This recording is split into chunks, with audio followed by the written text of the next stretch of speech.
नमस्कार दोस्तों, मेरा नाम है सुमित राठी और मैं आज अपनी टीम के साथ आया हूं और डिस्कस हम कर रहे हैं 2024 की स्ट्रैटेजी। यार 23 का जो पेपर हुआ है ना, उसके बाद से यार बहुत सारे सवाल आ गए हैं 24 के एग्जाम को लेके। 2024 में यूपीएससी का क्या पैटर्न रहेगा, क्या पढ़ना है क्या नहीं पढ़ना, क्या स्ट्रैटेजी होनी चाहिए, कौन से बुक फॉलो करनी चाहिए, क्या कंटेंट हमें देखना चाहिए क्या नहीं देखना चाहिए।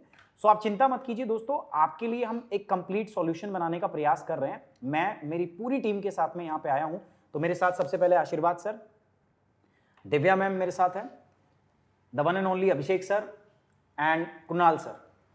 सो आज हम डिस्कस करेंगे कि स्ट्रैटेजी क्या रहे, क्या कॉमन मिस्टेक हमारी रहती है, सोर्सेज क्या रखें, किस तरीके से आज के टाइम पे जो मिथ फैले हुए हैं उन मिथ को भी आज बस्ट करेंगे। हर सब्जेक्ट का सोर्स मैं आपको बताऊंगा। बट सबसे पहले यार मैं बात कर लेता हूं कि जो यूपीएससी ने जो इस बार पेपर लिया है उसकी मेंटालिटी को समझने का प्रयास करते हैं। मेंटालिटी में जाने से पहले यार क्या चेंजेस आए हैं मैं आपको चेंजेस बताना चाहूंगा। देखो सबसे बड़ा इस बार प्रीलिम्स के एग्जाम के अंदर में जो चेंज हुआ वो चेंज हुआ दोस्तों, पूरा पैटर्न बदल गया है। इस बार अगर आप जाके देखोगे तो आपको स्टेटमेंट बेस्ड क्वेश्चन देखने को मिल रहे हैं जो पहले नहीं आते थे। 2000 मुझे याद है 2022 का जब हमने प्रीलिम्स एनालाइज किया था तो कुछ क्वेश्चन थे जहां पर 1 पेयर 2 पेयर 3 पेयर इस टाइप के क्वेश्चन पूछे थे, बट स्टेटमेंट बेस्ड क्वेश्चन वहां भी नहीं थे। 23-22 के प्रीलिम्स में अंदाजा हो गया था कि चेंज होने वाला है, बट 23 के अंदर में इतना ड्रास्टिक चेंज होगा ऑनेस्टली यार किसी टीचर को भी नहीं पता था। आज बैठ के हम इस पर डिस्कशन कर रहे हैं, बट ऑनेस्टली मैं आपको बता रहा हूं इस पेपर से पहले मुझे भी नहीं पता था, या मुझे क्या किसी को नहीं पता था कि इस बार का पेपर आने वाला है। तो पैटर्न के अंदर में एक बड़ा बदलाव हुआ है और इस पैटर्न के अंदर बदलाव ऐसा किया गया है दोस्तों क्योंकि यूपीएससी को बेस्ट टैलेंट जो है वो चूज करना है। तो उन्होंने यार ना केवल क्वेश्चन का लेवल अच्छा किया है, साथ साथ कुछ पुराने कुछ मेथड्स थे जिनसे चीजें आसान हो जाती थी यूपीएससी के अंदर में, खासकर में प्रीलिम्स के अंदर में, जिसको हम एलिमिनेशन टेक्निक करके बोला करते थे। कई सारे ऐसे इंस्टीट्यूट्स थे, कई सारे ऐसे टीचर्स थे जिन्होंने इस पे बहुत अच्छी अच्छी वीडियो भी बनाई थी। उन्होंने बताया था किस प्रकार से आप एलिमिनेशन टेक्निक से आप अपने क्वेश्चन को सॉल्व कर सकते थे, और होता भी था दोस्तों। आपने 4 स्टेटमेंट थी, एक स्टेटमेंट निकाल ली तो आप बाकी बता सकते हो, तो इजीली एलिमिनेट हो भी जाता था। मैं इस बात को मना नहीं कर रहा। आप देखोगे 2019 से पहले के पेपर में एलिमिनेशन टेक्निक से आप काफी क्वेश्चन बना लेते थे, बट इस बार बिल्कुल भी ऐसा नहीं है। तीसरा एक बड़ा बदलाव और मुझे देखने को मिला दोस्तों, यूपीएससी की तैयारी जब भी होती थी बात होती थी कॉन्सेप्ट पे कि आप कॉन्सेप्ट कीजिए। बात सही है, कॉन्सेप्ट आज भी है। आप इस बार का भी आप एग्जाम देखोगे तो मैं कह सकता हूं 70% जो आपका क्वेश्चन है पेपर है वो एनालिटिक था। मतलब आपने जो सीखा, आपने जो ज्ञान प्राप्त किया, आपको वो ज्ञान जो अर्जित किया आपने वो आपको इंप्लीमेंट करना था, उससे आप चीजें निकाल लेते थे। लेकिन कभी भी यार ना फैक्चुअल चीजों पे शायद ध्यान नहीं दिया जाता था, लेकिन यूपीएससी ने इस बार कहा है कि अब आपको फैक्ट्स भी पढ़ के जाने पड़ेंगे। तो कहीं ना कहीं आपको फैक्ट्स पे भी ध्यान देना पड़ेगा। ये कुछ 3 बड़े बदलाव आए हैं। अब यार दोस्तों इन सारे बदलावों के बाद अगर मैं आपको बोलूं, जब आप ये सुन रहे हो तो आपको भी ऐसा लगेगा कि यार कुछ तो चीजें बदली हैं। अब आपके मन में भी कंफ्यूजन है, क्या करें क्या ना करें, चीजें बहुत बदली हैं। अब क्या सही है और क्या गलत है, किस प्रकार से हमें आगे बढ़ना चाहिए, ये सारे सवाल आपके मन में हैं। इन सवालों का जवाब देने के लिए मेरे साथ जुड़े हैं आशीर्वाद सर। आशीर्वाद सर से बात करेंगे दोस्तों कि क्या हमें करना चाहिए, क्या सही है इस बार, क्या गलत है, क्या ये पैटर्न फिर भी रहेगा। बट उससे पहले मैं आशीर्वाद सर से एकदम इन पॉइंट बात पूछता हूं, सर ये यूपीएससी ने किया तो किया क्यों? मतलब क्या चाहता है यूपीएससी की मंशा क्या थी? क्या यूपीएससी सही में चाहता था कि बच्चों को फेल किया जाए, या इसके पीछे कुछ और मंशा थी? मैं जानना चाह रहा हूं कि मेंटालिटी क्या रही होगी यूपीएससी की जब उसने इस प्रकार का पेपर सेट किया। सर इसमें एक जो बदलाव है यूपीएससी के पेपर में, कोई नया बदलाव नहीं, एकाएक होने वाला बदलाव बिल्कुल नहीं है जी। यूपीएससी ने हमको लास्ट से हिंट दिया था वैसा करने वाला है, उसने किया। अब ये मेंटलिटी क्या है यूपीएससी की, उसकी हम बात करें अगर, तो मुझे लगता है कि यूपीएससी भी फॉलो करता है उन्हीं सब सोर्सेज को जिसको हम लोग देख रहे हैं। हजारों लाखों बच्चे देख रहे हैं हमारे यहाँ पर। जी। पिछले लॉकडाउन के बाद से अगर मैं कहूँ तो मार्च 2020 के बाद से भारत के शिक्षा जगत जो बदलाव आया, खासकर ऑनलाइन एजुकेशन को लेकर जो रेवोल्यूशन आया, उसमें सोशल मीडिया पर बहुत ऑनलाइन कंटेंट उपलब्ध हो गया है। हर कोई शॉर्ट वीडियो बना रहा है और उससे यूपीएससी ज्ञान बांट रहा है। मैं बहुत आहत होता हूँ, मैं पुराने स्कूल का छात्र हूँ, हम ओल्ड स्कूल स्टूडेंट सर। हमेशा मानता हूँ किताब लेके बैठो यार, बेसिक स्ट्रॉन्ग करो अपने, उसके बिना नहीं होगा। लेकिन जब मैं बच्चों को देखता हूँ कि शॉर्ट वीडियोज़ में 1 मिनट में आईएएस कैसे बने, 1 घंटे में क्लास से पूरा इकोनॉमी कैसे करें, जब मैं उनको देखता हूँ तो अंदर भी दुख होता है, बच्चों पर दया आती है। तो जब ये बच्चे सोचते हैं कि वो 1 घंटे में इकोनॉमी पढ़ के आईएएस बन जाएंगे, तब यूपीएससी कहता है बेटा आओ बेटा मैदान में, हम बताते हैं हम क्या है। तो मैं किसी बच्चे से ऐसा नहीं नफरत कर रहा हूँ इसलिए बोल रहा हूँ बात ये, जो दुख है बच्चों के प्रति, बच्चे जो समझ नहीं रहे हैं, हम लगातार बोलते हैं यार पढ़ो, स्ट्रॉन्ग कंटेंट पढ़ो। 1 घंटे में इकोनॉमी पढ़ाने से, पूरा कंप्लीट करने से नहीं होगा इकोनॉमी कभी, आपको बैठना पड़ेगा बुक लेकर, आपको बैठना पड़ेगा कंटेंट पर। और यूपीएससी ने प्रूव किया again and again and again. इस बार भी उसने कहा कि नहीं चाहिए उसे वो लोग, उसे नहीं चाहिए सोशल मीडिया स्टार, उसे नहीं चाहिए वो बच्चे जो एक क्लास में सोचते हैं 3 घंटे पढ़ के इकोनॉमी हो जाएगा। 1 घंटे में सर हम कहते हैं इकोनॉमिक ब्लड सेल, उसका डीएनए नहीं बनता 3 घंटे के अंदर। यहाँ पर एक लेक्चर जीडीपी कंटिन्यू 3 घंटे के अंदर, लोग दावा करते हैं 3 घंटे पूरी इकोनॉमी कर लीजिए। तो मेरा गुस्सा, माफी चाहूंगा आपके बीच में बोल रहा हूँ इतना, लेकिन गुस्सा है वो इसी कारण है कि यहाँ पर बच्चे समझने को तैयार नहीं है। उनको लगता है शॉर्ट वीडियो देखा टीचर का, वो बता रहा है तू मेरा इंतकाम देखिएगा, वीडियो देख लिया उन्होंने और बन गया आईएएस। वो लोग, ये आईएएस नहीं है यार बेटा, कहाँ हो। यूपीएससी कहता है पढ़ो, और उसने 12 प्रूव किया आपके लिए। तो मैं चाहूँगा, आपने कहा यूपीएससी चाहता क्या है, वो चाहता है ऐसे लोगों से बचो, ऐसे कंटेंट से बचो यार, समय खराब मत करो। एंटरटेनमेंट कॉन्सेप्ट है, एंटरटेनमेंट देखो, उसको टाइम पास करो, पढ़ो। लेकिन तो मुझे लगता है शायद वो एक यूपीएससी के अंदर है वो चीज़, और उनको बाहर करना चाहता है यूपीएससी। आपकी बात से सर मैं भी काफी सहमत हूं। अगर हम देखें तो इस सोशल मीडिया के आज के दौर में बहुत सारी ऐसी छोटी छोटी वीडियोस थी जो बहुत फेमस होती थी। इनफैक्ट मैं आज आपको, आप जब बात कर ही रहे हैं ना, दुख की बात करें, तो मैं भी अपना दुख प्रस्तुत कर ही देता हूं सर। बहुत मेहनत लगती थी सर, वो आप ओल्ड स्कूल कंटेंट की बात कर रहे थे, बड़ी मेहनत लगती थी सर वो बनाने में। लेकिन कुछ कुछ ऐसी चीज़ें थी, मैं भी यूट्यूब पे देखता था तो मैं बड़ा परेशान हो जाता था कि यार अगर बच्चे इस टाइप की वीडियोस को इतना सपोर्ट कर रहे हैं तो हम क्या कर रहे हैं। कई बार ऐसा हुआ, कुछ कुछ चीज़ें करने का प्रयास भी किया, बट अब मेरे हिसाब से आपने सही कहा, ये सही जवाब है उन बच्चों को या उन लोगों को जो इस प्रकार का ज्ञान बांट रहे थे सोशल मीडिया या यूट्यूब के माध्यम से। सब चुप हो गए सर एग्जाम के बाद, कोई नहीं निकल के आया बिल से बाहर कि मैं बता रहा हूं मेरा कंटेंट आ गया। बिल्कुल 15 मिनट के पाकिस्तान वीडियो में कि पाकिस्तान भारत से थर-थर कांप रहा है, चीन डर गया हमसे, बनाने वाले करंट अफेयर्स के मास्टर सो कॉल्ड छुप गए हैं सारे। तो छुपना जरूरी था उनका जी। यूपीएससी का ज्ञान वो नहीं है जो बच्चे 8 मिनट की वीडियो में देख रहे हैं जी। आप सिर्फ बात कर देना ऐसे मुद्दों की जो ग्लोबल वायरल मुद्दे हैं, उनकी वीडियो बना देना। आपको लगता है करंट अफेयर्स वो है? पढ़िए the Hindu, line to line से क्वेश्चन है, पढ़िए air book, line to line से क्वेश्चन है। मैंने बच्चों को शेयर भी किए वीडियो इस प्रकार के, सोर्स देखिए हम लोगों ने यहाँ पर। इसी पे मैं एक चीज ऐड करना चाहूंगा, आपने बहुत सही बात बोली। ईरान के ऊपर सैंक्शन लगा सर, पता नहीं कितनी वीडियो बनी होंगी। ईरान पे सैंक्शन लगा, ये हो गया वो हो गया। क्यों सैंक्शन लगा? ईरान पे सैंक्शन लगा क्योंकि वो यूरेनियम एनरिचमेंट कर रहा था। यूपीएससी ने सवाल पूछा यूरेनियम एनरिचमेंट के ऊपर, एंड मुझे याद है यूरेनियम एनरिचमेंट का जो ये क्वेश्चन पूछा गया था, सेम चीज द हिंदू में डिस्कस हुई थी ये बात द हिंदू में, क्योंकि मैं भी सर द हिंदू पढ़ता हूँ, करंट अफेयर मुझे करना होता है, तो उसमें वहां पे वो डिस्कशन हुआ था कि ईरान जो है वो बिजली बनाने के लिए जितना यूरेनियम एनरिच करना उसे वो कहीं नेक्स्ट लेवल पे चला गया है। लेकिन अभी वो चीज आती है सर कि जब हम ऐसा देखते हैं, जब ऐसा पढ़ते हैं कि हमें बस उन लड़ाई झगड़ों के कंटेंट में ही मजा आता है। देखो एक बात तो मुझे लगता है कि हमारी भी प्रवृत्ति ऐसी हो गई है, वो शॉर्ट वाले वो कंटेंट देखना, क्योंकि मेहनत हम भी नहीं करना चाह रहे, और अगर मेहनत नहीं करना चाहेंगे तो कहीं ना कहीं यूपीएससी इस प्रकार का जरूर करेगा। अभिषेक सर आपको क्या लगता है, क्या ये सही में एक पनिशमेंट थी जो यूपीएससी ने दी है स्टूडेंट्स को या उन टीचर्स को या उन एजुकेटर्स को जो इस प्रकार का कंटेंट दे रहे थे जिनका शायद इतना महत्व नहीं है? सर मैं एक मिनट रोकूंगा, ऐसे लोगों को एजुकेटर बिल्कुल नहीं कहता मैं कहता हूँ वो यूट्यूबर है, यूट्यूबर ही रहे वो लोग जी। मैं क्लास में बाकायदा खड़े होकर बोलता हूँ ऐसे यूट्यूबर से बचिए आप लोग। ये आपसे नहीं, 4 साल से बोल रहा हूँ बच्चों को मैं, और इस एग्जाम ने प्रूव कर दिया ऐसे लोगों से नहीं होगा यूपीएससी। आप उनको अगर आइडल मान के चलेंगे ऐसे टीचर्स को, नहीं होगा यूपीएससी बेटा। यहाँ लोग मेहनत कर रहे हैं, सालों मेहनत करते हैं, कंटेंट तैयार करते हैं। आपको लगता है 1 घंटे का पॉलिटिकल वीडियो बनता है, लक्ष्मीकांत का बनाता है कोई, तो पढ़ा है उसने। 1 घंटे केवल आके इस बात पे चर्चा कर देना कि राष्ट्रपति चुनाव या इसमें ऐसा हो गया या पीएम साहब ने ऐसा बोल दिया, 15 मिनट का वीडियो बना देना, नहीं होगा उससे। और यूपीएससी ने फिर कह दिया। माफी चाहूंगा सर, रोका आपको मैंने, नहीं प्लीज सर। जी अभिषेक सर क्या सहमत हैं आप? मैं ये आप लोगों ने जो भी कहा, आशीर्वाद सर और आपने सोशल मीडिया के बारे में, तो बिल्कुल अग्रीड पॉइंट है, मैं भी बिल्कुल अग्री करता हूँ। और सर अभी जो आपने लास्ट स्टेटमेंट कहा कि मैं बिल्कुल वैसे एडुकेटर्स को मतलब यूट्यूबर ही मानता हूँ, वो एक्चुअली एजुकेटर नहीं है। But the point is sir कि जीत उन्हीं की हो रही है। आप ये देखिए, जीत उन्हीं की हो रही है because at the end of the day they are able to win this game. वो इन्फ्लुएंस करने में सफल हो पा रहे हैं, जबकि हम और आप अपने ओपिनियन को उनके ऊपर सुपर इम्पोज करने में we are somewhere down the line of big fail. Yes और नो? लेकिन इन्फ्लुएंस कर पा वो रहे हैं, इन्फ्लुएंस कर पा रहे हैं, लेकिन सक्सेस नहीं दिला पा रहे ना सर। नहीं देना पाएंगे। लेकिन इन दैट प्रोसेस क्या हो रहा है कि 4 से 5 साल ऑन एन एवरेज तैयारी करने वाले बच्चों में से 95% का बर्बाद हो रहा है।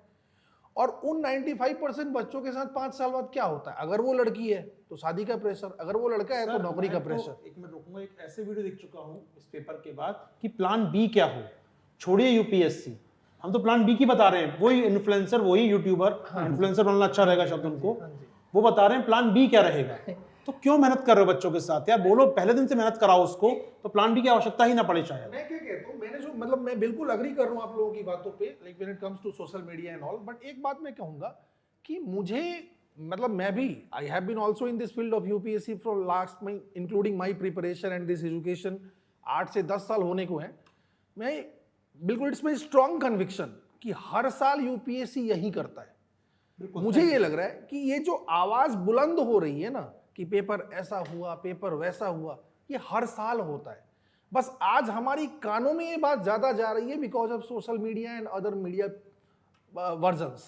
अदरवाइज यूपीएससी ने, मुझे नहीं लगता है कि कोई ऐसा साल हुआ हो और बच्चे खुशी खुशी एग्जाम से निकले हो बाहर, ठीक है, कि आहा इस बार यूपीएससी ने मजा कर दिया। मतलब मैंने नहीं देखा सर पिछले 10 सालों में ऐसा कोई वर्ष। तो बात तो सही है आपकी, एक चीज जोड़ूंगा सर यहाँ पर, कम होता कट ऑफ भी इसका एग्जांपल है कि पेपर तो टफ हो रहा है।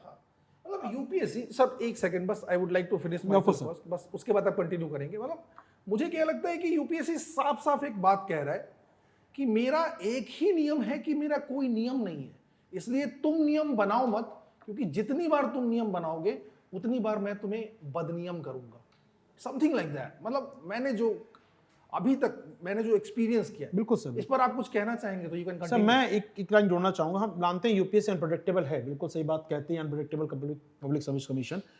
लेकिन सर एक बात ये भी, पेपर टफ हो रहा है, इसका एग्जांपल ये भी है कि आप और हम जैसे अगर एजुकेटर की बात करें, हम लोग को भी लगता है पेपर टफ है, तुलनात्मक रूप से टफ हुआ है। उसका एग्जांपल ये भी है, कट ऑफ लगातार कम हो रहा है। कहाँ 2016 में सर आपको याद है 16 नंबर कट ऑफ गया था, मैं गलत नहीं हूँ तो शायद, और आज 88 लास्ट ईयर आया, सब और कम होने की उम्मीद दिख रही है। तो ऐसे में अगर हम देखें तो कट ऑफ नीचे आना ये सिंबलाइज करता है कि पेपर टफ हो रहा है। मुझे क्या लगता है सर, मतलब एक बस लाइन बोलना चाहूँगा मैं कि मतलब इधर 8-10 साल पहले देखे तो जब से करिकुलम चेंज हुआ है तब से एक इक्विलिब्रियम पर यूपीएससी पहुंच नहीं पाई है आई गेस। और जो ये फ्लक्चुएशन है उसके बाद सीसेट पे बहुत सारे कंट्रोवर्सीज, ठीक है, सिलेबस चेंज होना लाइक इस टाइप के एग्जाम में एक बहुत बड़ी बात है। तो मुझे क्या लगता है कि पिछला 8-9 साल जो है ना, ये जो फ्लक्चुएशन हम देख रहे हैं is primarily because of two things. One, fluctuation, change in the curriculum, and second, the controversies on CSAT. Otherwise, ये fluctuation इतना ज़्यादा कभी यूपीएससी में हुआ नहीं है, I guess. बिल्कुल सही कहा सर, बिल्कुल सही कहा सर। कंटिन्यू कर सकते हैं। मुद्दा काफी गर्म है, कुछ पक्ष जो है कह रहे हैं कि ये है सही, कुछ पक्ष कह रहे हैं ये सही है, लेकिन मैं आज आपको एक सच बात बता देता नहीं, हूं। मैं सर एक सेकंड बस sorry, I am extremely sorry, but एक बात मैं कहना चाहूँगा। मतलब मैं हर स्टूडेंट को एक ही बात कहता हूँ कि यार जिंदगी साफ साफ कहती है कि there is nothing like black and white in life. मैं भी कहता हूँ यार यूपीएससी में ब्लैक एंड व्हाइट कुछ होता ही नहीं है। मतलब ऐसा कोई मैजिक हो जाए कि तुम साफ आईएएस बन जाओ और ऐसा कोई फेलियर हो जाए कि तुम एकदम डिप्रेशन में चले जाओ, तुम्हें सीजोफ्रेनिया हो जाए, ऐसा नहीं होता है। Is not black and white. हमेशा ग्रे कलर जिंदगी में भी रखो तो ठीक है, और यूपीएससी की तैयारी में भी grey colour in the sense कि यार भारी पूछेंगे तो भी जवाब दूंगा और हल्का पूछेंगे तब तो खैर मेरे कोर्ट में गेन है ही। There is nothing like black and white. क्या सर, मतलब बिल्कुल सही बात है। Like right. सर इस गर्म विवाद को मैं यहीं पे रोकना चाहूंगा। आशीर्वाद सर का सॉरी अभिषेक सर का जो ये लाइन है ग्रे वाली, ये बहुत फेमस लाइन है, इन्होंने कई बार मुझे भी ये लाइन चिपकाई है, ठीक है। लेकिन दोस्तों सच बात क्या है, मजाक की 10 तरीके की बात होती है, बट सच बात क्या है, मैं दोनों की बातों का सम कर देता हूँ। आशीर्वाद सर की बात बिल्कुल सही है। आपको देखो अपनी स्ट्रैटेजी जो है दोस्तों बदलनी पड़ेगी। You need to fix your priorities. आपको क्या करना है, आपको क्वालिटी के साथ जाना है या फिर आपको एक चांस लेना है कि शायद पेपर आसान आ जाए तो मेरा निकल जाएगा, और शायद पेपर मुश्किल आ गया तो आप ऐसे ही बैठ जाओगे। आपको देखना है कि वो लड़ाई झगड़े वाली बातें ही करनी है। आपको देखना है कि वो वायरल वीडियोस जो हैं जिनके ऊपर आपको कोई सवाल उनसे नहीं आता, आपको उनके ऊपर समय वेस्ट करना है, या आपको एक मेहनत करने वाले आदमी के साथ जुड़ना है जो मेहनत करके अपना कंटेंट बना रहा है। ऑब्वियस सी बात है, शायद वो ओल्ड स्कूल चीजें आपको अच्छी ना लगे, बट हकीकत यही है, पेपर उन्हीं से आ रहा है। मैं अभिषेक सर की बात से भी एग्री करता हूं। इन्होंने कहा है कि यूपीएससी हमेशा ऐसा करता है। Yes, UPSC union public service commission also stand for unpredictable public service commission, जैसा आशीर्वाद सर ने ऐड किया। मुझे याद है 2022 का भी जब एग्जाम आया था, पेपर पीटी आया था, तो मैं उस पैनल में था जब ये पेपर सॉल्व किया गया था अनअकैडमी के। मुझे पता था उस टाइम पे भी बातें ऐसी ही निकल के आ रही थी कि पेपर टफ था, पेपर इस बार टफ आया, पेपर टफ आया, और पेपर टफ हो भी रहा है। और क्यों ना हो, आप एक साल आपके पास इतना बड़ा सिलेबस तैयार करने को होता है, आप सोचो उसको तैयार करते हो। यूपीएससी के पास सिर्फ एक साल इसीलिए होता है कि वो ये क्वेश्चन बना सके कि आप कहां फंसोगे। यूपीएससी का अपना एक थिंक टैंक है जिसका काम ही यही है, वो डिसाइड करता है कि कहां पर कौन बच्चा फंसेगा। 2010, 2011, 2012 मुझे याद है सर, बहुत ज्यादा ऑप्शन नहीं होते थे कोचिंग के सर, बहुत ज्यादा जगह नहीं पढ़ाया जाता था, बहुत ज्यादा वीडियोस नहीं थी, हमारे पास लिमिटेड सोर्सेज होते थे। तो वहां पर बच्चा इतना, जो बच्चा पढ़ने वाला है सर, मैं उन बच्चों की बात कर रहा हूं जो पढ़ रहा है, तो जो पढ़ रहा है बच्चा उसको भी एग्जाम मुश्किल लग रहा है। उसके पीछे मुझे कहीं ना कहीं कारण क्या लगता है कि वो जो खुद से जो पहले इनोवेट इतना नहीं कर पाता था, लेकिन अब टीचर्स उसके साथ मिलकर उन चीजों को इनोवेट कर रहा है। यूपीएससी भी इस बात से सतर्क हो गया है कि यार अगर ऐसे चीजें करेंगे तो ये कर लेंगे। अब यूपीएससी को भी best out of the best content चाहिए। अगर वो कट ऑफ वहीं रखता है और पैटर्न वहीं रखता है तो मुझे लगता है सर कट ऑफ बहुत ऊपर जाती है। आप 116 बोल रहे थे सर, 116 के अलावा मुझे लग रहा है अगर वैसा ही पेपर बनाया जाए तो शायद 120 तक कट ऑफ जाने लगे। मैं आपकी बात को रोकूंगा। मुझे याद है जब हम लोग मेंस दिया करते, इंटरव्यू दिया करते थे, 8-9 की बात कर रहा हूँ, हमने फैकल्टी हमसे पूछते सर करंट कहाँ से पढ़े, क्या तो मैगजीन आती थी, एक कलरफुल मैगजीन, कलरफुल पेज होते थे, उसके नाम नहीं लूंगा, तो दुनिया में जहाँ वो भी पढ़ते हैं आप भी पढ़ लो यार आशीर्वाद, इसमें क्या है। उस मैगजीन में कुछ नहीं होता था सर, और लेकिन करंट क्वेश्चन उससे आ जाते थे, तो उतना ही करंट ज्ञान काफ़ी था। लेकिन उस मैगजीन को मैं आज देखूँ तो शायद वनडे एग्जाम ही ना निकले मेरा, तो कोई यूपीएससी तो बहुत दूर की बात मैं कह रहा हूँ, वनडे एग्जाम ही ना निकले उससे मेरा। तो ऑफकोर्स जब कंटेंट मैगजीन में नहीं है तो इसलिए हमें मेहनत करनी पड़ी छात्रों के साथ। अब मैं नहीं बोल सकता है उस फला मैगजीन को देख लो काम हो जाएगा, आपको पढ़ना पड़ेगा, बैठना पड़ेगा मेंटरों के साथ अपने। लेकिन हम छात्रों के साथ मेहनत कर रहे हैं, स्टूडेंट के साथ, ये बात यूपीएससी भी जानता है ना सर, कि बच्चों के पास गाइडेंस है, बच्चों के पास अब ऑप्शंस आ गया, और इसीलिए मेरे हिसाब से जो डे बाय डे जो पेपर का स्टैंडर्ड है वो भी अच्छा हो रहा है, चीजें अच्छी हो रही है। एक बात और मैं सुमित सर आपके इस स्टेटमेंट में ऐड करूंगा, देखिए with over the period of time हमारा स्टैंडर्ड ऑफ लिविंग भी हाई हुआ है। हमारी बच्चों की अगर आप देखो तो यूथ की स्मार्टनेस भी बढ़ी है, उनके रिसोर्सेज भी बढ़े हैं, ठीक है। और जहां तक यूपीएससी की डाइवर्सिटी का आप देखोगे, इसके करिकुलम के डाइवर्सिटी में, इसे इंटेलिजेंट लोगों की जरूरत नहीं है, इसे एप्रोप्रिएट लोग की जरूरत है। देयर इज अ मतलब thin line of difference, appropriate student and like intelligent student. मतलब सिंपल सी लहजे में अगर बताया जाए तो मुझे लगता है कि यूपीएससी को न्यूटन आइंस्टीन नहीं चाहिए, यूपीएससी को एक ऐसा आदमी चाहिए जो सोसाइटी के प्रति अपनी एलिजियंस को डेडिकेटेड तरीके से, अपनी इंटेग्रिटी को मेंटेन रखते हुए, ठीक है, अपनी इस सेवा का निर्वाह कर सके। ये यूपीएससी के कैंडिडेट की रिक्वायरमेंट है, ये एप्रोप्रिएटनेस है उस स्टूडेंट कैंडिडेट की, और इसलिए वो अपने स्टैंडर्ड को हमेशा, जैसे आपका स्टैंडर्ड अगर रेज हुआ, आप खुद देखो अपने आप को, आज से 25 साल पहले हमारे पास ये इस तरीके से हमारी वीडियोज कौन सुन रहा था इंडिया में? कोई नहीं। तो आप अपने एंड से भी तो देखो कि आपका भी तो स्टैंडर्ड रेज हुआ है। तो जो एग्जाम जो देश के हाईएस्ट गेजेटेड ऑफिसर्स को अपॉइंट कर रहा है, वो अपना स्टैंडर्ड रेज क्यों नहीं करेगा? बात सही है ना? बिल्कुल सही। कुणाल सर, आप भी काफी दिनों से इस एग्जाम से जुड़े हुए हैं, ठीक है, तो काफी अच्छा यहाँ पे डिस्कशन किया है अभिषेक सर ने और आशीर्वाद सर ने। जी सर। तो मैं चाहता हूँ कि इसके अंदर में मैं एक पॉइंट और, एक थर्ड डायमेंशन और लेना चाहता हूँ। आपको क्या लगता है सर इस एग्जाम के बारे में, जो पेपर भी हुआ है, क्या आपको आशीर्वाद सर की बात रैशनल लगती है, या आपको लगता है अभिषेक सर जो बात बोल रहे हैं वो सही बोल रहे हैं, या आपका भी एक कोई तीसरा ओपिनियन है सर इस पे? जी सर, मैं यहाँ पे थोड़ा सा डिफर करना चाहूँगा कि जैसे ये तैयारी एक कंपटीशन है, हम सब जानते हैं, तो यहाँ पे हमें ज़्यादा फोकस देना चाहिए कि कोई बात नहीं, कितना भी कठिन क्वेश्चन पेपर क्यों ना हो या कितना भी कठिन कंपटीशन क्यों ना हो। देखो, कंपटीशन उनके लिए है, जैसे अगर हम बोले बहुत कंपटीशन है तो 3 तरह के लोग होते हैं। एक वैसे लोग जो जिनको हम जानते हैं ना, जैसे जितना काम दिया जाए उतना भी ना करें, जी जी, नहीं। एक दूसरी कैटेगरी ऐसे लोग होते हैं जितना काम दिया उतना ही कर रहे हैं, और तीसरी कैटेगरी के लोग वो होते हैं जो जितना काम उनको दिया है उससे ज़्यादा करके दिखाते हैं। जी। तो अगर कोई भी कैंडिडेट है वो अगर तीसरी कैटेगरी में आता है तो उसके लिए कंपटीशन नहीं होता है, वो खुद दूसरों के लिए कंपटीशन बन जाता है। जी और हम अपनी चैनल में ये कर ही रहे हैं जी, कि सारा कंटेंट हम दे रहे हैं, और अगर हमारे साथ स्टूडेंट भी अगर जुड़ जाते हैं और अगर तीसरी कैटेगरी का कैंडिडेट बन के अगर आते हैं तो मुझे नहीं लगता कि इसको पास करने में इतनी डिफिकल्टी हो सकती। ये पॉजिटिव अप्रोच मेरे को बहुत अच्छी लगी। और मैं तो देखो यार इसी बात को मानता हूँ, इसीलिए आप लोगों ने देखा होगा जब 22 का पीटी हुआ था तब भी मैंने कहा था कि पढ़ने वालों के लिए कुछ मुश्किल नहीं है।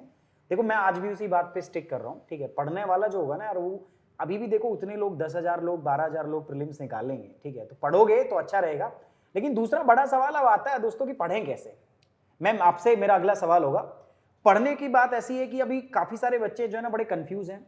उनको ये लग रहा है कि अब वो मतलब टेंशन लेके बैठ गए हैं कि यार ये रिजल्ट क्या होगा मेरा, कैसा रहेगा, ठीक है। अभी मेरे हिसाब से उनको तैयारी करनी चाहिए क्योंकि मेंस अपना उनका जिसको लग रहा है, बट वो थोड़ा सा बैठ गए हैं, टेंशन उनको हो गई है। यूपीएससी के अंदर में जब आप सेलेक्ट हो जाते हो, आप डीएम बन जाते हो, आप एसपी बन जाते हो, तो मेरे हिसाब से आपके ऊपर बहुत स्ट्रेस होता है। तो ये सर बाद में जो हम स्ट्रेस टेस्ट करते थे, बाद में मैम जो होता था, मुझे लग रहा है यूपीएससी अब प्रीलिम्स में ही टेस्ट करने लग गया कौन कैंडिडेट जो है वो स्ट्रेस को झेल पाएगा, उसके हिसाब से काम कर पाएगा कि नहीं कर पाएगा। क्या राय है मैम आपकी इस पे? सर मैं जैसे पेपर देख रही हूँ, ट्रेंड एनालिटिकल हो गया है बहुत ज़्यादा, बट हम फिर भी इस चीज़ से इनकार नहीं करेंगे कि उन्होंने कोई फारसी कुछ पूछ लिया हो हमसे। अभी भी यूपीएससी ने अपने सिलेबस के दायरे को मेंटेन किया हुआ है, चाहे वो प्रीलिम्स की बात हो चाहे वो मेंस की बात हो, ठीक है। अब मैं कहीं ना कहीं ये देखती हूँ कि PYQ का एनालिसिस जो है वो बच्चे उसको अलग ढंग से लेते हैं। कई बारी एनालिसिस होता है बट वो जस्टिफाइड एनालिसिस नहीं जाता है। उसको कहीं ना कहीं बच्चे ये समझते हैं कि उसको हम एज अ शॉर्टकट यूज करेंगे कि अच्छा चलो फलाने टाइप का क्वेश्चन आ रहा है तो हम बस उसी तरीके से उसको प्रिपेयर करेंगे। If they are getting a question on US तो वो यूएस के ही इर्द गिर्द वाले क्वेश्चंस प्रिपेयर कर लेते हैं। वो ये नहीं सोचते कि आज के टाइम में कौन सा न्यूज़ इंपॉर्टेंट है, तो हमें आसपास के करंट अफेयर्स को भी मद्देनजर रखना चाहिए। उससे क्या है, एक टाइपकास्ट माइंड बन जाती है, स्थगित स्टैग्नेटेड माइंड बन जाता है। वो डायनेमिक चीज़ों को एक्सेप्ट नहीं कर पाते।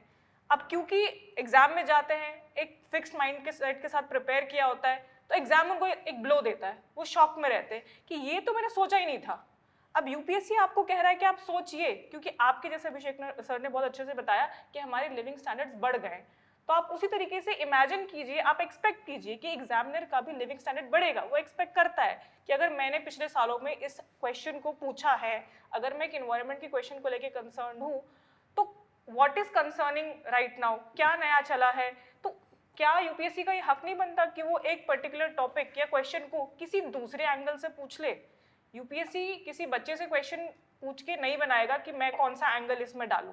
It's upon the examiner, he can test the students, right. So मुझे ये लगता है कि कहीं ना कहीं बच्चों को एक डायनेमिक अप्रोच रखनी चाहिए प्रिपरेशन के टाइम। माइंड ओपन करके पढ़े, बहुत सारे डायमेंशंस को कंसिडर करें कि हाँ ये भी हो सकता है, may be they should try variations. मैं तो कहूँगी वो क्यों ना हिस्ट्री को इन्वायरमेंट से रिलेट करके पढ़े। बहुत अतरंगी कॉम्बिनेशन होगा ये, बट पढ़ सकते हैं क्योंकि हम एक्सपेक्ट कर सकते हैं ये। मैं ये नहीं कहूँगी ये क्वेश्चन आ जाएगा, बट यू कैन एक्सपेक्ट। अपने माइंड्स को ओपन करिए, वो ज़्यादा बेहतर है बच्चों के लिए।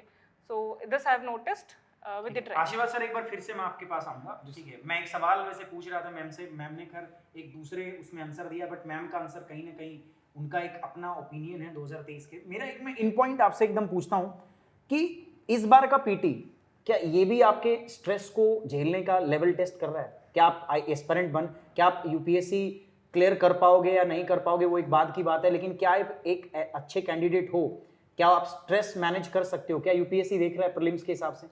सर इसको थोड़ा सा एक कंप्रिहेंसिव वे में थोड़ा देखना चाहेंगे इस क्वेश्चन को। देखिए यूपीएससी अगर आप नोटिस करते हो, मैं आप चूंकि 2010-12 से लगातार इस पैटर्न को समझ रहे हैं, पहले पीटी पेपर बहुत इजी होता था, स्ट्रेस होता था मेंस पेपर में। क्वेश्चन कई बार मेंस के टर्मिनोलॉजी समझ में आती नहीं थी क्या लिखा है उसने वहाँ। 2015-16 के बाद से देखिए पीटी को टफ करता चला गया, विशेषकर से फॉरेस्ट का एग्जाम जोड़ा है साथ में। और मेंस के आप देखिए, मेंस के पेपर आपको लगता है हर क्वेश्चन आपको आता है।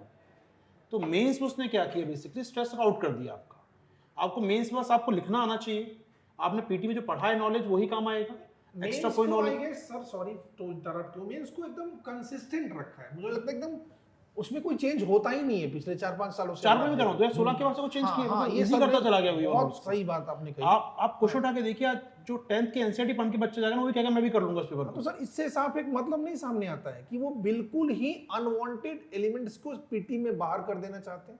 अब सर पेपर जो बना रहा है उसमें अनवांटेड कैसे बाहर होंगे, इसको लेकर मैं डाउट है। मतलब वो क्वेश्चंस पेपर को जो tough बना रहा है कर- उसमें अच्छे, अब सीसेट का जो मेथड है, अच्छा जीएस बच्चा पढ़ के गया, सीसेट नहीं होगा तो बाहर होगा, अनवांटेड नहीं है वो। लेकिन मतलब आप ये बोलना चाह रहे हो कि जिसने पीटी निकाल दिया, कई ऐसे बच्चे भी होंगे जो शायद सीरियस ना हो यूपीएससी की तैयारी को लेके। आपकी बात से मुझे भाव निकल के नहीं, मैंने ये कहा जो सर ने अभी कहा ना कि मतलब पीटी को बहुत ज्यादा अनएक्सपेक्टेड किया जा रहा है, और सही बात है। पिछले 5-7 सालों में अगर आप मेंस को देखोगे ना, उसका ग्राफ बिल्कुल straight, सीधा एकदम सेम रहा है और इजी बनता जा रहा है। तो पीटी को अनएक्सपेक्टेड बनाने का मतलब क्या है कि probably somewhere down the line they want to screen those students out who are like casual. यही ना कि भाई जो गैर जिम्मेदार लोग हैं जो यहाँ पे इस एग्जाम में, मतलब इट्स माय कंक्लूजन, मतलब इट्स माय ओपिनियन, सॉरी, मतलब एक चीज मैं जोड़ना चाहूंगा ना, सीसेट को टफ करके, सीसेट उन बच्चों के लिए जो नॉन मैथ्स बैकग्राउंड के हैं उनके लिए टफ करके आप किन बच्चों को बाहर कर रहे हैं, ये भी एक बड़ा सवाल यूपीएससी पर है। Being an educator of UPSC मैं नहीं क्लेम करना चाहिए, लेकिन यूपीएससी क्या किनको लेना चाहता है, क्या कोई प्री डिफाइंड कैलकुलेशन दिमाग में मुझे ये बच्चे चाहिए, सेट ऑफ स्टूडेंट चाहिए मुझे, तो सवाल वो भी उठता है। लेकिन जो सर ने पूछा था स्ट्रेस वाली बात, तो पीटी में स्ट्रेस बढ़ गया है नो डाउट, लेकिन मेंस में स्ट्रेस वो लगातार डाउन कर रहा है। मतलब अगर सर मैं एक लाइन में आपसे पूछूं, जी सर। ठीक है, no scope of comprehensiveness, one word answer, PT को अनएक्सपेक्टेड बनाने का कारण, मतलब इससे पॉसिबल इन्फेरेंस आप क्या ड्रॉ कर सकते हैं? शायद एक यू हैव टू, बात आपकी जायज है सर कि शायद अनवांटेड जो कैंडिडेट है वो ना दें। जैसे इस बार भी हमने देखा, मैं नहीं जो वनडे एग्जाम वाले बच्चे हैं, जो सिर्फ तैयारी करते हैं वनडे एग्जाम की, या बहुत सारे बच्चे जो घर बैठने को लगता है हम भी यूपीएससी दे सकते हैं, ऑनलाइन कंटेंट है, फ्री में टीचर लेक्चर दे रहा है, हम भी तैयारी करते हैं यूपीएससी की। बिल्कुल तैयारी करना चाहिए, लेकिन यूपीएससी कहता है हल्के मत लो मुझे, तुम तैयारी करो, सीरियस तैयारी करो, सिलेक्ट हो गए, हल्के में गलती से मत समझ। यार थोड़ी देर और चला तो मुझे लगता है टीम में ही लड़ाई हो जाएगी। मैम के पास चलते हैं। मैम क्या चाह रहा है यूपीएससी, आपको क्या लगता है? आशीर्वाद सर के व्यूज देखे, अभिषेक सर से चीजें जानी हमने, और मुझे ऐसा लग रहा था, पर्सनली ऐसा लग रहा था, ठीक है, कि थोड़ी देर में यहाँ पे लड़ाई हो जाएगी, ठीक है। आपको क्या लगता है यूपीएससी क्या चाह रहे हैं? जी सर, यूपीएससी जैसे हम देख रहे हैं प्री को डिफिकल्ट साल दर साल बनाता जा रहा है, और एक बहुत बड़ा क्राउड प्री लेवल पे ही फिल्टर आउट हो रहा है। ये क्यों करना चाहते हैं यूपीएससी? क्योंकि अगर हम मेंस देखें तो मेंस तो फिर भी बियरेबल है, उसको फिर भी स्टूडेंट्स पार कर पा रहे हैं, लेकिन प्री के टाइम में इतना बड़ा क्राउड एलिमिनेट हो जाना, इतने बच्चों का दुखी होना, ये अपने आप में एक बहुत बड़ा सवाल उठाती है। तो मैं मानती हूँ, जहाँ तक मेरा ओपिनियन है, प्री देख रही है कि अगर बच्चे रट्टू तोता की तरह जो मेहनत नहीं करना चाहते, जो रिलाई करते हैं एक नॉन एनालिटिकल अप्रोच में, जो नई चीज़ों को एक डायनेमिक वे से अप्रोच करते हैं, उनको वो सबसे पहले एलिमिनेट करना चाहती है, क्योंकि उन्हें पता है कि ऐसे हमारे पॉलिसीज भी नहीं बनेंगे। आप कल को सर्विसेज में आ जाएंगे, आप नहीं बोलेंगे कि 5 साल पहले किसी डीएम ने यही पॉलिसीज बनाई थी और हम इसी से आगे काम चला लेंगे। वर्ल्ड इज चेंजिंग, हमें पॉलिसीज में भी जिस तरीके के चेंजेस चाहिए, कुछ इसी तरीके का टेस्ट यूपीएससी भी बच्चों से ले रही है, by changing questions, by changing pattern, और वही पैटर्न को जो बच्चे अब्सॉर्ब कर पा रहे हैं, एक डायनेमिक अप्रोच से जो पढ़ रहा है, वही उसको क्लियर कर रहा है। तो UPSC is looking for those candidates only, and उन्हीं को वो आगे मेंस में भी बैठने दे रहा है। बाकी जो एकदम स्टैग्नेंट माइंड से पढ़ रहे हैं, उनको वो फिल्टर एकदम ही प्री में आउट कर रहे हैं। सो मेरा ओपिनियन ये रहा है। सो ओपिनियन हमने देखी, ओपिनियन आशीर्वाद सर से ली, मैम से ली, तो मैम की बातों का कंक्लूजन आ रहा है कि यूपीएससी चाह रहा है कि आप अपने आप को बदलें, तो आपको अपने आप को बदलना होगा। अब एक और हमारे पास एक्सपर्ट बैठे हैं, तो आज उनसे भी बात कर ही लेते हैं कि क्या चाहता है यूपीएससी, क्यों इस प्रकार का पेपर उसने बनाया है, क्या स्टूडेंट से कुछ दुश्मनी है या वो कुछ और साबित करना चाह रहा है। कुणाल सर, जी सर, क्या लगता है आपको? सर यूपीएससी क्या चाहता है, स्टूडेंट से क्या चाहता है? जी, अगर मैं यहाँ पे देखूँ तो देखो, यूपीएससी चाहता है कि नॉर्मली जो भी प्रिपरेशन करता है वो बहुत बड़ा कमिटमेंट लेके करता है। बहुत सारे प्रॉमिसेस होते हैं, अपने लिए प्रॉमिस होते हैं, अपनी लाइफ के लिए प्रॉमिस होते हैं, दूसरों के लिए नहीं, देश के लिए कुछ प्रॉमिस होते हैं। तो यूपीएससी चाहता है कि कोई प्रॉमिस करे तो उसे निभाए, उसके साथ वफा करे।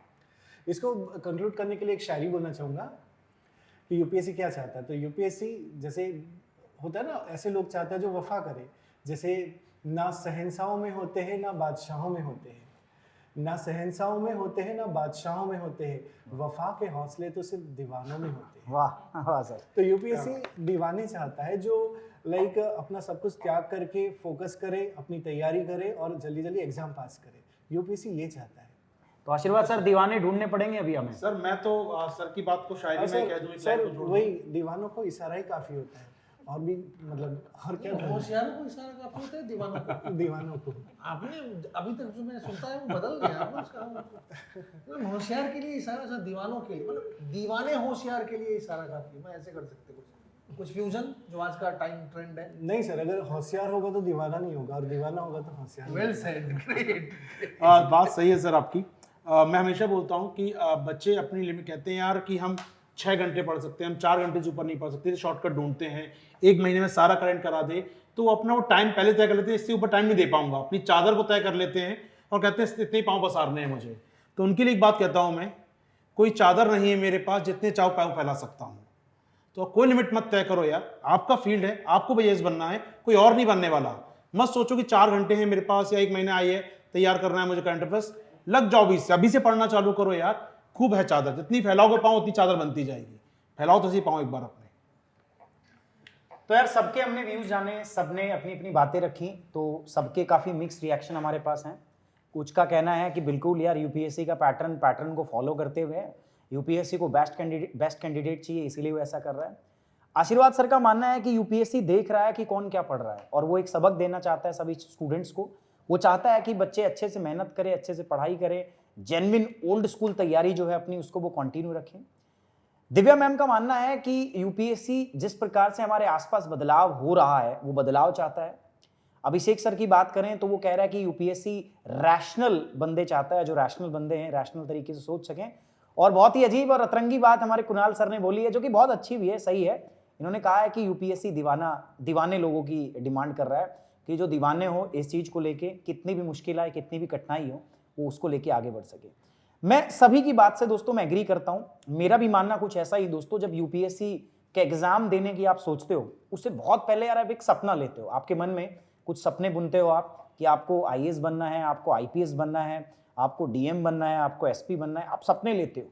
मैं तो मानता हूं कि तैयारी आप शुरू ही तब करते हो दोस्तों जब कम से कम आपको 2 से 3 महीने हो चुके होते हैं सपने लिए हुए। और मैं जरूर ये ऐड करना चाहूंगा कि यदि आपने पर्याप्त मात्रा में ना सपने नहीं लिए हैं तो शायद ना तो आप उतनी अच्छे से तैयारी कर पाओगे और ना ही आपकी उतनी अच्छी स्ट्रैटेजी होगी। मैं तो ये बोलता हूं कि पहले 2 महीने बैठ के खूब सारे सपने लो कि आप आईएएस बन गए हो, आप एसपी बन गए हो, आप डीएम बन गए हो, आपकी एंट्री हो रही है।